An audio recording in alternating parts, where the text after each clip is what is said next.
আজকে আমরা কেমিস্ট্রির তৃতীয় অধ্যায়ের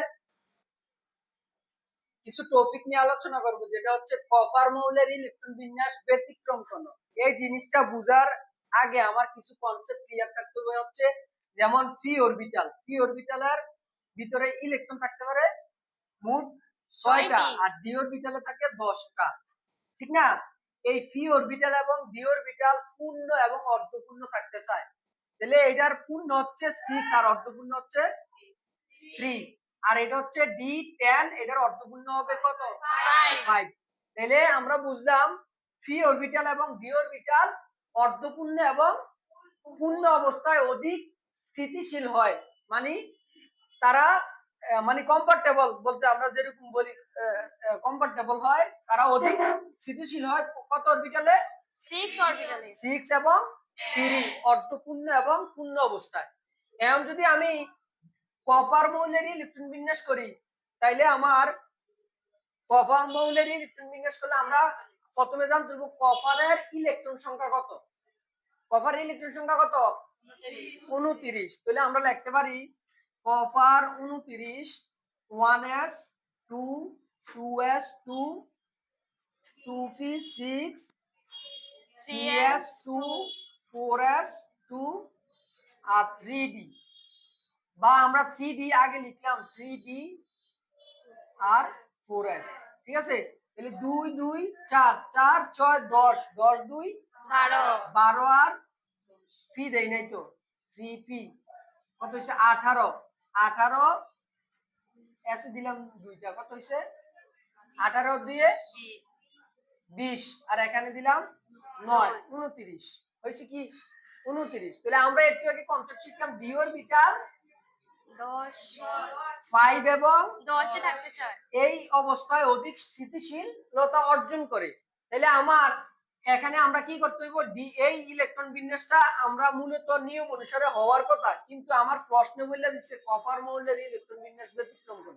তার মানে এটারে আমরা এভাবে কনসেপ্ট 29 সেম ঠিক থাকবে, আমরা লিখবো 1s 2 2s 2 2p6 3s 2 3p6 3d10 4s 1।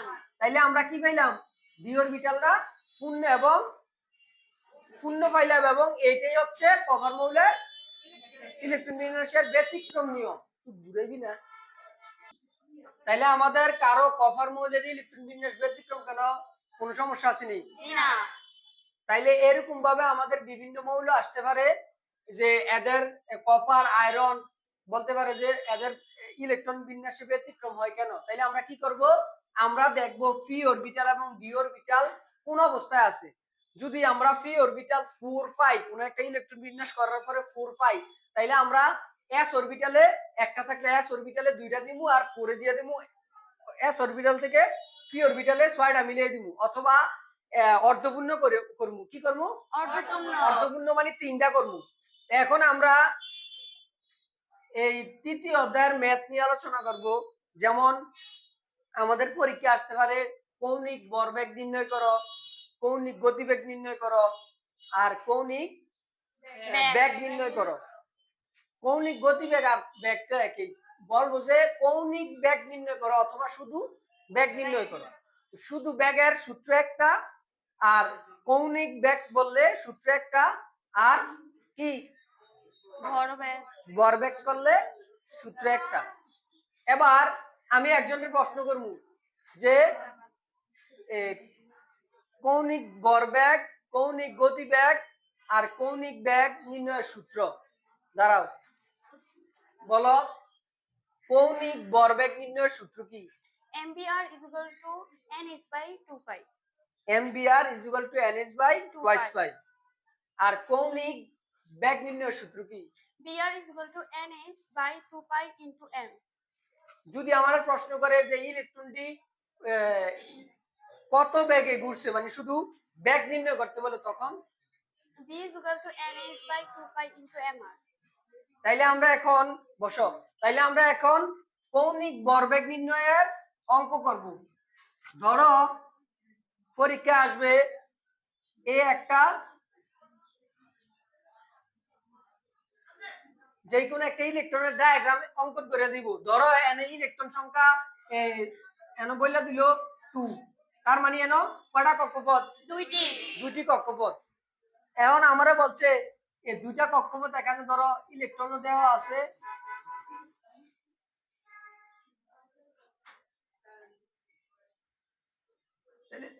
এখানে ইলেকট্রন দেওয়া আছে না, ধরো আর একটা কক্ষপথ নিলাম, তাহলে 3টা কক্ষপথ। এই মৌলের কৌণিক ভরবেগ নির্ণয় করো। প্রশ্ন করলো কি? কৌণিক ভরবেগ নির্ণয় করো। তাহলে আমরা লিখবো, আমরা জানি কৌণিক ভরবেগ mvr is equal to nh/2π। তাইলে এখানে এই সূত্রের মাধ্যমে আমরা জানতে পারি ভর m হচ্ছে কি? ভর। m হচ্ছে কি? ভর। b হচ্ছে বেগ, আর r হচ্ছে ব্যাসার্ধ, আর n হচ্ছে কোয়ান্টাম সংখ্যা। n হচ্ছে কি? কোয়ান্টাম সংখ্যা। কোয়ান্টাম সংখ্যা এখানে ধরো 1 2 3, তাহলে কয়টা কক্ষপথ দেওয়া আছে? তাহলে এই প্রধান কোয়ান্টাম সংখ্যা n সমান 3।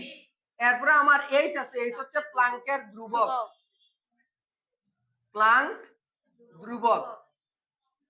তাইলে আমার প্রশ্নের ভিতরে কিন্তু বা প্রশ্নের মধ্যে আমাদের এই যে m এর মান, b এর মান, r এর মান এবং h এর মান দেওয়া থাকবে। কি দেওয়া থাকবে? এগুলো মানগুলো কোথায় দেওয়া থাকবে? উদ্দীপকের মধ্যে। তাইলে আমরা শুধু এখানে যেহেতু কৌণিক ভরবেগ নির্ণয় করতে বলছে, আমাদের লাগবে শুধু n এর মান আর h এর মান। তাইলে আমরা কি করব? n এর মান লিখবো, ধরো এখানে দেওয়া আছে 3, আর প্লাঙ্কের ধ্রুবক কত? 6.673 × 10⁻34 জুল পার কেলভিন। তাহলে এখানে আমরা এই মানটা লিখবো, আর 2 এর 2 আর পাই এর মান কত? 3.1416। 3.1416। তাইলে আমরা এই কৌণিক ভরবেগটা বুঝছি। এই ডাটাগুলো আসবে কোথা থেকে? উদ্দীপক থেকে। এখন আমারে যদি প্রশ্ন করে কৌণিক বেগ নির্ণয় করো, কি নির্ণয় করো? কৌণিক বেগ। যখন বলবে ভরবেগ নির্ণয় করো, তখন আমরা মান বার করব কার? mvr এর। এখন যদি আমারে প্রশ্ন করে কি কৌণিক বেগ, তখন আমরা মান বার করব vr এর। কি? vr। আর আমরা চলে যাব টুয়াইস এর কাছে। তাহলে তখন সূত্রটা দাঁড়াবে কি? vr is equal to nh/2πm। ঠিক না? তাইলে আমরা উদ্দীপক থেকে মানগুলো বসাবো, এরপরে অঙ্ক করব। এবার আমারে পরীক্ষার হলে আসতে পারে যে ইলেকট্রনটি কত বেগে ঘুরছে, বেগ। বেগ চাইলে শুধু b এর মান বার করব। তখন সূত্র হইব nh/2πm × r। সবাই ক্লিয়ার?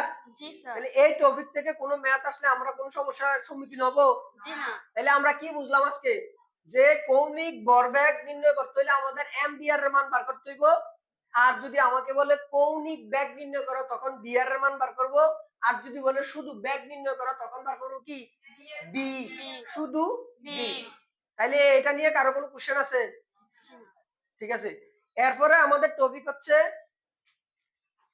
আইসোটোপের শতকরা হার থেকে মৌলের আপেক্ষিক বল নির্ণয় করো। এটা একটা সিম্পল ম্যাথ, আমাদের বইয়ের ভিতরে এটার বিভিন্ন ব্যাখ্যা দেওয়া আছে। এরপর হচ্ছে তোমরা যেই পরিমাণ মানটা দেওয়া থাকবে এটার সাথে তার আণবিক ভর গুণ করবা। যদি দুইটা আইসোটোপের মান দেওয়া থাকে, তো দুইটা মান লিখে কি দিয়ে গুণ দিবা? ভর সংখ্যা দিয়ে গুণ দিবা বাই 100। তার মানে এটা শেষ। এরপরে বুর পরমাণু মডেল এবং রাদারফোর্ড পরমাণু মডেলের তুলনামূলক বিশ্লেষণ। আমারে কে বলতে পারবা বুর পরমাণু মডেল বা রাদারফোর্ড পরমাণু মডেলের শিক্ষার্থীগুলো কেউ আছে না?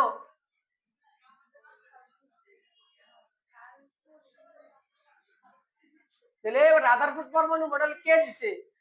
বিজ্ঞানী রাদারফোর্ড। বিজ্ঞানী রাদারফোর্ড 1911 সালে একটা মডেল প্রস্তাবনা করেন, যে মডেলের নাম হচ্ছে রাদারফোর্ড পরমাণু মডেল। রাদারফোর্ড প্রথম কি বলছে?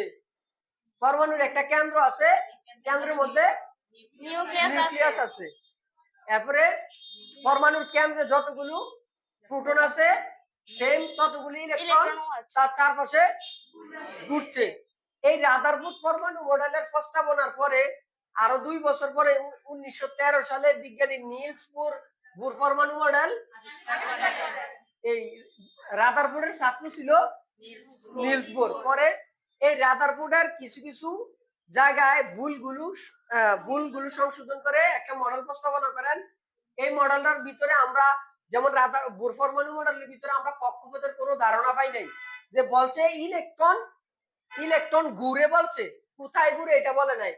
তাহলে আর রাদারফোর্ড পরমাণু মডেলে বলছে ইলেকট্রন যতগুলো প্রোটন আছে ততগুলো ইলেকট্রন কক্ষপথে ঘুরে, বাট কক্ষপথে ঘুরে এই কথাটা বলে নাই। আর বিজ্ঞানী নিলস বোর বলছে যে পরমাণু নিউক্লিয়াসের চারদিকে কতগুলো মানে সুস্থিত কতগুলো অনুমোদিত বৃত্তাকার কক্ষপথে ঘুরে। ঘুরে। এই কক্ষপথ গুলার নাম হচ্ছে অরবিট। অরবিট।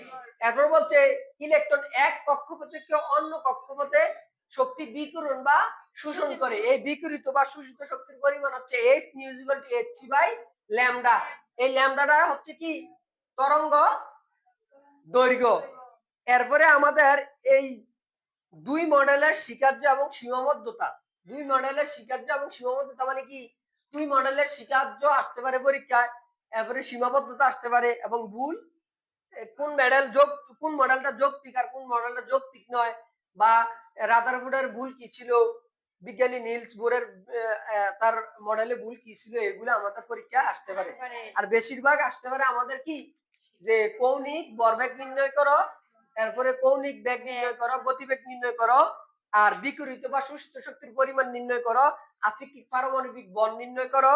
এরপরে আসতে পারে যে আইসোটোপের শতকরা হার থেকে মৌলের আণবিক আপেক্ষিক বল নির্ণয় করো। তাহলে আমাদের ম্যাথের টপিক অনেকগুলো আসতেছে। তাহলে আমরা বিভিন্ন টেস্ট পেপার এবং ইয়ে থেকে এগুলো সলভ করার চেষ্টা করবো। যদি কোনো সমস্যার সম্মুখীন হয় আমাকে জানাবেন, ঠিক আছে? জি স্যার।